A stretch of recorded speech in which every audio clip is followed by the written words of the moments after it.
زبانی آفات۔ آپ نے زمینی آفات کے بارے میں تو سنا ہی ہوگا، مثلا زلزلہ، سیلاب، قتل و غارت اور اس کے نتیجے میں ہونے والی تباہ کاریاں۔ آج میں آپ کو زبانی آفات کے متعلق کچھ بتانا چاہتا ہوں۔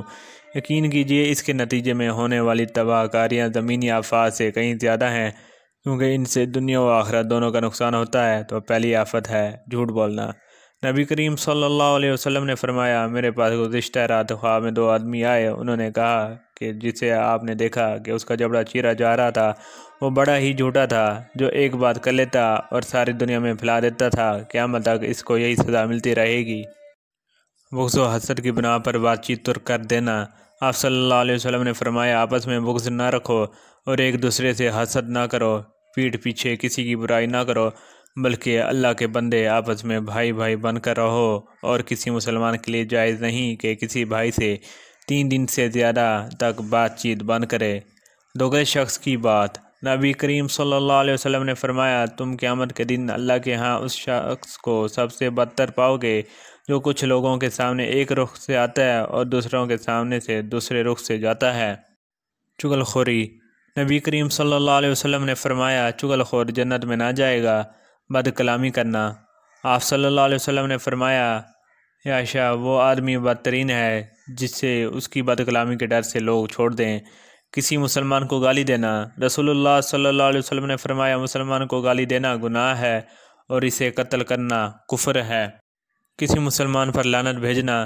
نبی صلی اللہ علیہ وسلم نے فرمایا، جس نے کسی مسلمان پر لعنت بھیجی تو یہ اس کے خون کرنے کے برابر ہے، اور جو شخص کسی مسلمان کو کافر کہے تو وہ ایسا ہے جیسے اس کا خون کیا۔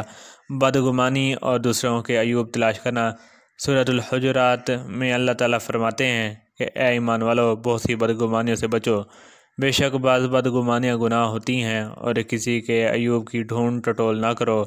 آیت نمبر 12۔ رسول اللہ صلی اللہ علیہ وسلم نے فرمایا، بدگمانی سے بچتے رہو۔ بدگمانی اکثر تحقیق کے بعد جھوٹی ثابت ہوتی ہے، اور کسی کے عیوب ڈھونڈنے کے پیچھے نہ پڑو۔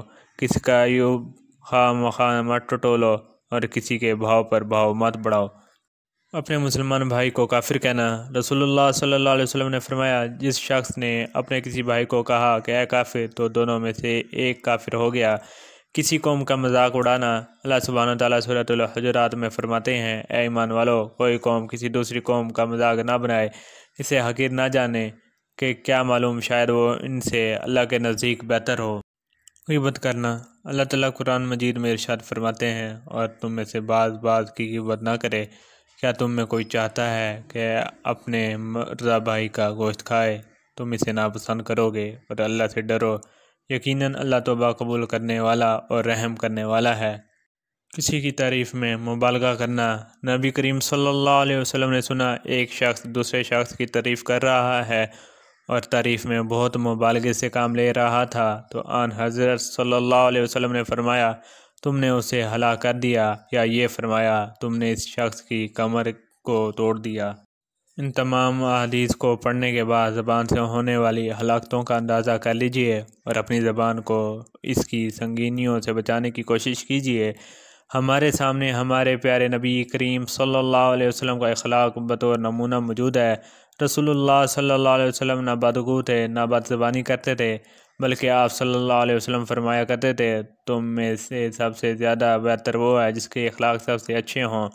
اللہ سبحانہ وتعالیٰ ہم سب کے ہاتھ اور زبان سے دوسرے مسلمان کو محفوظ رکھے، ہمیں اپنی زبان کی حفاظت کرنے کی توفیق عطا فرمائے، آمین۔